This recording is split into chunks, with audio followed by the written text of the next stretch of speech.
চাৰ্ভিদাৰসকল চৰকাৰী কৰ্মচাৰী আৰু পেঞ্চনাৰসকলৰ দৰমহা আৰু পেঞ্চন দ্বিগুণ দৰমহা বৃদ্ধি সম্বন্ধে আমি 3-4টা খবৰ লৈ আহিছোঁ। আপোনালোকে ভিডিঅ'টো সম্পূৰ্ণ চাব।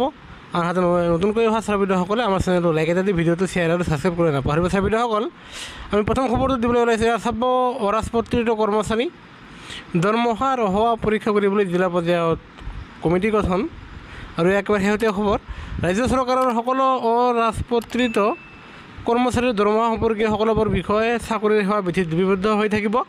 বিত্ত বিভাগে এই সম্পৰ্কত আজি জাৰি কৰা কাৰ্যকৰী নিৰ্দেশনাত জিলা পৰ্যায়ত একোখনতকৈ কমিটি গঠন কৰাৰ নিৰ্দেশ দিছে। যিসকল বিষয়া কৰ্মচাৰীৰ পে স্লিপ মহাগাণনিকৰ কাৰ্যালয়ৰ পৰা নোলায়, সেইসকল কৰ্মচাৰী এই কমিটিৰ আওতাত থাকিব।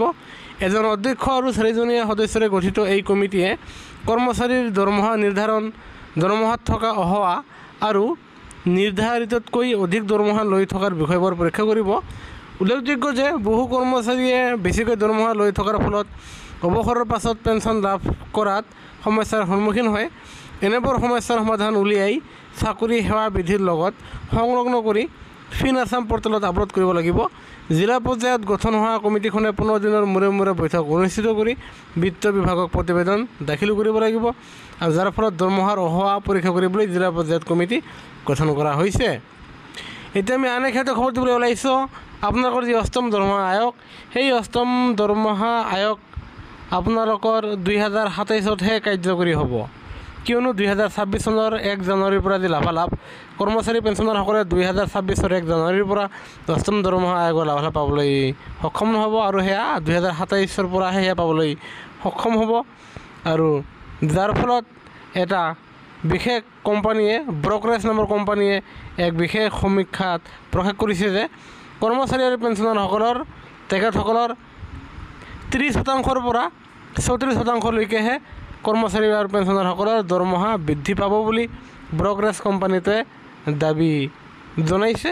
তেওঁলোকে দাবী উপস্থাপন কৰিছে সমীক্ষা আদিৰ মাধ্যমেৰে, যাৰ ফলত কেন্দ্ৰীয় চৰকাৰৰ অধীনৰ লগতে ৰাজ্য চৰকাৰৰ অধীনৰ লাখ লাখ চৰকাৰী কৰ্মচাৰী আৰু পেঞ্চনাৰসকলে যথেষ্ট পৰিমাণে উপকৃত হ'ব। লগতে আমি আন এটা খবৰ দিবলৈ ওলাইছোঁ। সেয়া হ'ল ৰাজ্য চৰকাৰৰ অধীনৰ শিক্ষক কৰ্মচাৰীসকলৰ কাৰণে সেয়া হ'ল নেশ্যনেল এৱাৰ্ড 2025 ঘোষণা কৰিব, আৰু যাৰ ফলত চৰকাৰী কৰ্মচাৰীসকলক অহা 13 তাৰিখ 7 মাহ 2025 তাৰিখৰ ভিতৰত আপোনালোকে এয়া চাব, নেশ্যনেল এৱাৰ্ডছ টু teachers.education.gov.in গৈ আপোনালোকে তাত নিজে আবেদন কৰিব পাৰিব। আৰু অহা 13 তাৰিখ লাষ্ট সময়সীমা আবেদন কৰাৰ, যাৰ ফলত শিক্ষক কৰ্মচাৰীসকলক তেখেতসকলক যি ৰাষ্ট্ৰীয় বঁটাৰ বাবে তেওঁলোকে তাত আবেদন কৰিব পাৰিব। আৰু এক বিশেষ সেউজীয়া খবৰ প্ৰকাশ পাইছে, আমি তাৰ পৰা আপোনালোকৰ মাজলৈ লৈ আহিছোঁ।